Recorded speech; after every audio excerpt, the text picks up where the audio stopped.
치매가 걸리면 사람이 완전히 뭐 컴퓨터 셧다운 되잖아요. 그런 건 아니다. 치매가 진행돼도 저 사람 어디서 본 것 같은데 뇌도 정상적으로 잘 기능을 할 때는 그 마음을 잘 몰라요. 근데 이제 하나씩 기능을 잃기 시작하면 내가 왜 이러지 하면서 아프게 되더라도 그게 기억이 안 난다는 건 상당히 위험하죠. 지식인사이트 구독자 여러분 안녕하십니까? 서울대학교 뇌인지과학과에서 가르치고 연구하고 있는 교수 이인하라고 합니다.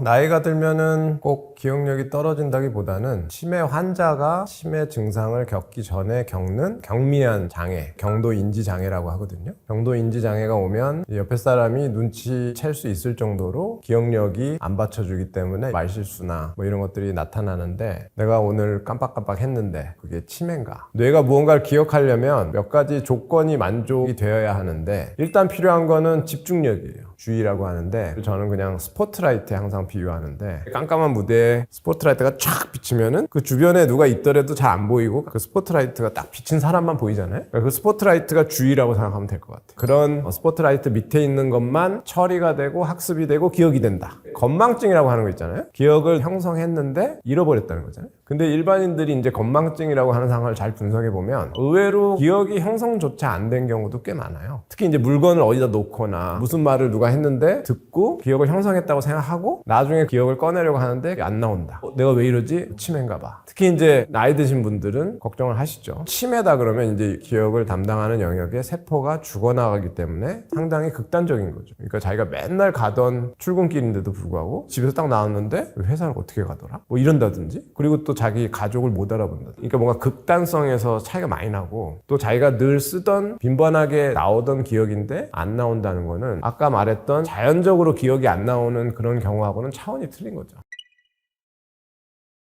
아마 여기서 말하는 치매는 대부분 알츠하이머성 치매를 얘기할 텐데, 알츠하이머성 치매는 대개는 새로운 일화나 사건 기억을 형성하는 해마라는 영역을 파괴시키죠. 거기에 있는 세포들이 점점 이제 죽어가기 시작하고 새로운 기억을 형성해야 되잖아요. 그게 안 되는 거죠. 그렇다고 해서 뭐 아주 옛날에 했던 기억도 다 날아가느냐? 그렇지는 않은 것 같아요. 그거 아주 옛날 기억에 디테일하면 좀 떨어질 수 있지만, 80대는 노인이 치매가 걸렸다고 해도 국민학교 때 뭐 개울가에서 물고기 잡았던 그때 정말 좋았지. 그때 되게 행복했지. 감정이 결합되지 않은 기억은 거의 없어요. 우리나라의 수도는 뭐예요? 그러면 서울 이렇게 얘기할. 그런 기억은 지식이니까 의미 기억이라고 약간 다른 종류의 기억이지만, 사람의 기억은 거의 다 감정과 연합되어 있기 때문에 그 기억을 떠올리게 만드는 뭔가 자극이 주어지면 콘텐츠는 기억이 안 나는데 그거하고 연합되어 있던 감정만 기억이 날 수도 있겠죠.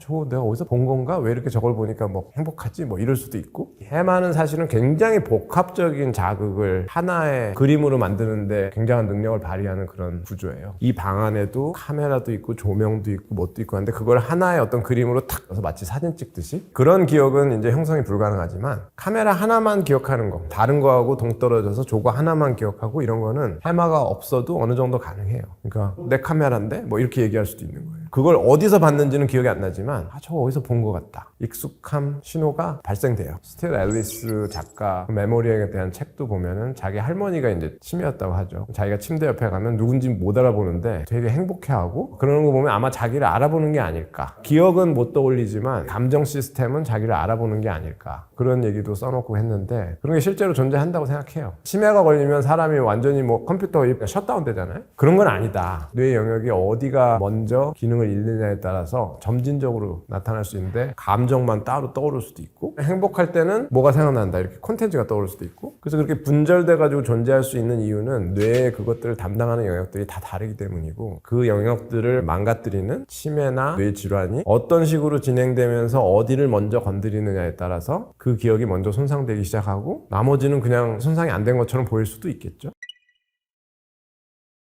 치매는 일단 시작되면 그거를 획기적으로 막 늦추고 그럴 수 있는 방법은 없는 걸로 알고 있고, 젊었을 때 막 보디빌딩 했던 사람도 있잖아요. 젊었을 때 그렇게 해놓으면 그 사람이 만약에 너무나 아파가지고 오랫동안 운동을 안 하고 나이가 들고 노쇠하더라도 아마 일반인보다는 더 좋을 수도 있어요. 그만큼 정상일 때 훈련을 해놓고 그렇게 하는 게 최선의 예방이라고 할까? 아프게 되더라도 그런 사람의 병이 진행되는 속도나 양상과 정말 평소에 훈련도 안 하고 약한 뇌와 신체를 가지고 있는 사람이 병이 진행됐을 때는 아주 많은 차이가 나겠죠. 그래서 병이 걸린 다음에 뭐 어떻게 할 생각보다는 병이 걸리기 전에 그게 없어져 봐야 고마움을 알거든요. 뇌도 너무나 정상적으로 잘 기능을 할 때는 고마움을 잘 몰라요. 특히 이제 뇌가 나빠지는 조건을 스스로 구축하는 사람도 있잖아요. 뭐 담배를 핀다든지, 술을 많이 마신다든지, 잠을 안 잔다든지, 뭐 스트레스를 받으면서 뭘 한다든지. 그러면 그건 물리적으로 뇌가 망가질 수밖에 없는 조건을 적극적으로 구축을 하고 있는 거기 때문에 그런 것들을 조심하고 하면 그게 최선의 예방책이 아닐까.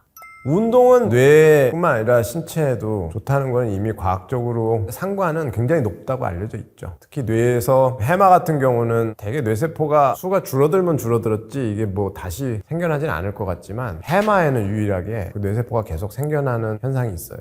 뉴로제네시스라고 하는데 성인이 된 뇌에서도 해마에서는 세포가 계속 생겨나거든요. 근데 그게 이제 운동을 하면은 더 많이 생겨난다. 그런 연구 결과가 있거든요. 동물 연구도 있고 운동을 하면 학습을 할 수 있는 뇌가 좋은 조건을 쉽게 만들 수가 있죠. 왜냐하면 운동을 잘 하려면 학습을 할 때 필요한 그런 것들이 다 요구돼요. 예를 들어서 헬스클럽이나 짐에 가가지고 기구를 한다. 그래서 뭔가에 집중을 하고 자기 몸이 움직이는 걸 느껴야 되고 그 집중하는 거, 어텐션 같은 게 없으면 운동도 다칠 수 있죠. 특히 구기 종목은 공을 따라다니려면 집중을 할 수밖에 없죠. 배드민턴 치는데 공이 어디로 가는지 봐야 치지. 탁구 같은 건 정말 고도의 집중력, 이 공이 너무 빨리 왔다 갔다 거리기 때문에 운동을 굉장히 오래 하는 사람들, 집중을 굉장히 오래 하는 사람들이고 그런 원리가 학습의 영역이거든요. 학습도 우리가 뭐 엉덩이 힘으로 공부한다 이런 얘기도 하잖아요. 그것도 재능이에요. 그러니까 뭔가를 오랫동안 할 수 있는 것도 타고나는 사람이 있는 것 같고 그걸 못하는 사람이 있는 것 같고 못하는 사람은 훈련을 하면 어느 정도 훈련이 되는 것 같고 그래서 뇌도 근육이라고 비유를 하는 사람들도 있거든요.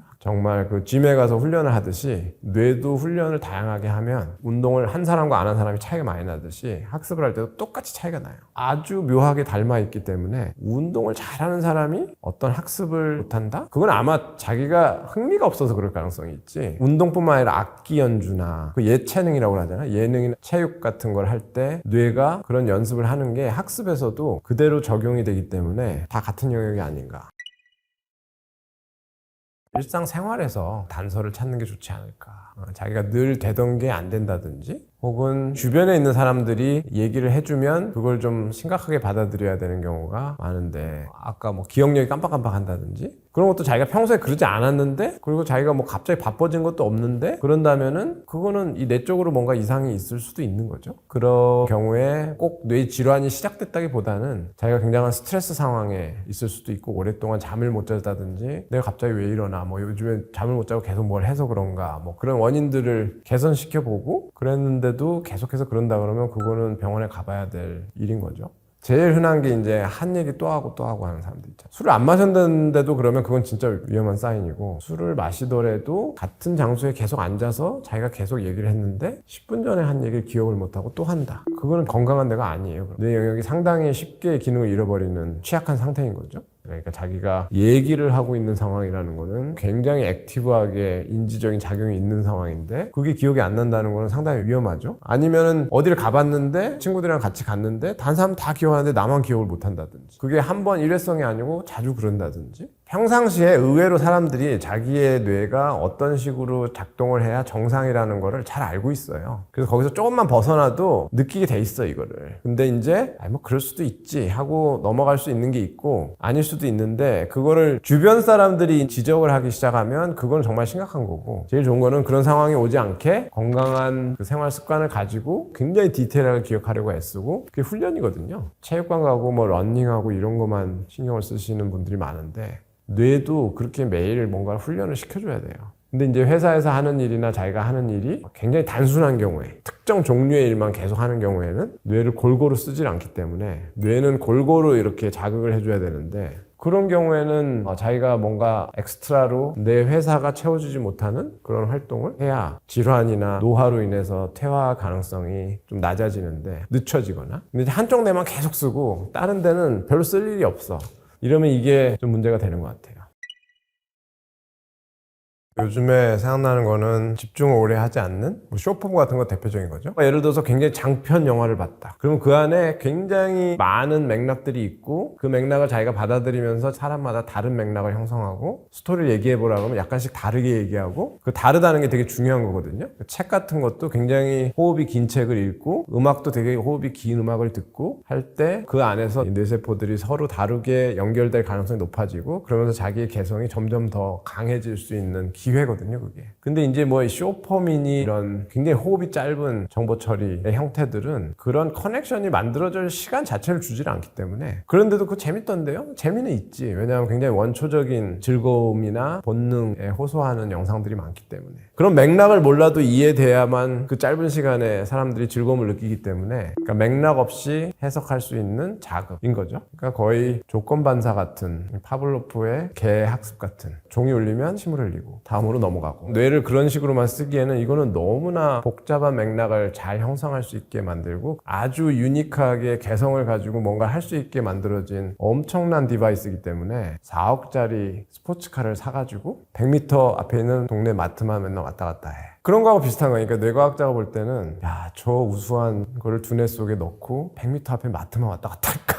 근데 우리 주변에는 마트밖에 없어요. 이게 아마 요즘 이제 특히 젊은 사람들의 항변이죠. 호흡이 긴 거? 그런 걸 어디서 보는데? 책도 전부 다 점점 얇아지고 맥락이 긴 거는 훈련을 받아야 돼요. 마치 처음부터 자기가 42.19km를 오늘 뛰리라. 그게 말이 돼요? 근데 점점 훈련하면은 야 1km 뛰면 죽을 것 같더니 이제 5km를 뛰어도 아무렇지도 않네? 그러면서 10km 뛰고 20km 뛰고 그렇게 되는 거잖아요. 긴 맥락의 학습을 하려면 훈련이 필요하고 근데 그 훈련을 체계적으로 해주는 기관이나 학습 환경은 없고 눈 딱 돌리거나 스마트폰 열면은 전부 쇼폼들이나 휘발성 즐거움이나 지식들을 주는 SNS 이런 게 너무 많고 제가 볼 때는 뇌를 손상시키는 거랑 마찬가지예요. 그러니까 왜냐하면 그렇게 학습이 이루어진 뇌는 더 이상 긴 거에 집중하지 못하게 될 거기 때문에 자기만의 맥락을 형성할 기회를 갖지 못할 가능성이 높고 그게 이제 기능적인 손상이죠. 그리고 그게 아주 오랜 세월 동안 뇌가 그렇게 진화하면 이 생명체의 세포라는 거는 자기가 필요 없는 기능을 계속 유지하려고 고수하진 않아요. 그냥 퇴화시키는 거지.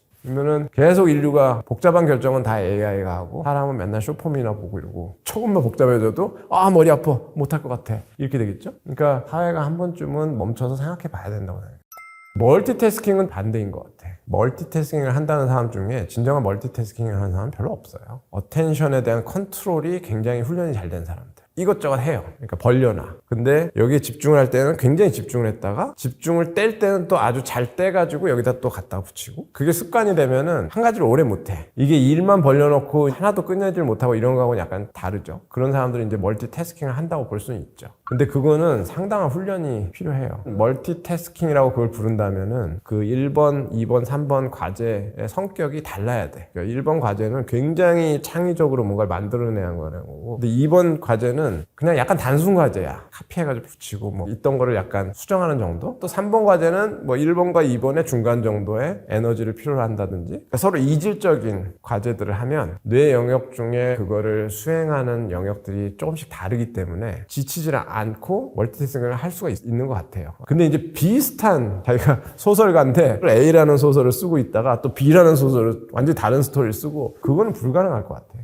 왜냐하면 같은 영역이 계속 일을 하는 거기 때문에 그래서 멀티태스킹이 무조건 뇌를 손상시키고 일률적으로 얘기하는 건 좀 어렵고 자기가 멀티태스킹을 하려는 그 각각의 태스크의 성격을 좀 봐야 된다. 예를 들면은 해마를 이용한 학습 같은 경우 영화 보는 게 그런 거에 해당하죠? 책을 본다든지 그러면 자기가 순간적으로 한 번만 읽고 벌어진 일들을 다 기억했다가 나중에 얘기할 수 있잖아요. 자기가 본 것을 기억하는 거하고 그 영화의 내용에 대해서 얘기하거나 글로 쓰는 거하고 그 둘을 다 하면 서술적인 학습 시스템을 해마가 굉장히 중요한 역할을 하죠. 그것과 관련된 모든 영역을 다 활성화시킬 수 있죠. 그러니까 자기가 예를 들어서 오늘 경험한 거를 누구한테 얘기한 적이 있는가 아니면 뭘 읽었는데 그거를 꺼내본 적이 있는가 예를 들어서 친구도 안 만나 일기도 안 써 블로그도 안 해 이게 들어가기만 하고 나올 일이 없잖아요. 그러면은 자기가 뭐 아무리 책을 많이 보고 영화를 많이 보고 해도 그걸 활용해가지고 뭘 하는 게 아니기 때문에 학습이 온전히 이루어졌다고 보기 좀 어렵죠. 그거를 반드시 해야 되고 사람이 맨날 뭘 보고 얘기하고 꺼내고 그것만 하는 건 아니거든요. 늘 하던 것들도 있어요. 양치질 한다든지 매일 하는 거라서 너무나 무의식적으로 하는 거 그런 것도 학습을 계속하면 좋죠. 예를 들어서 악기를 하나 배우기 시작했다. 악기 처음 배울 때 보면 되게 답답하죠. 계속 반복을 해야 되거든요.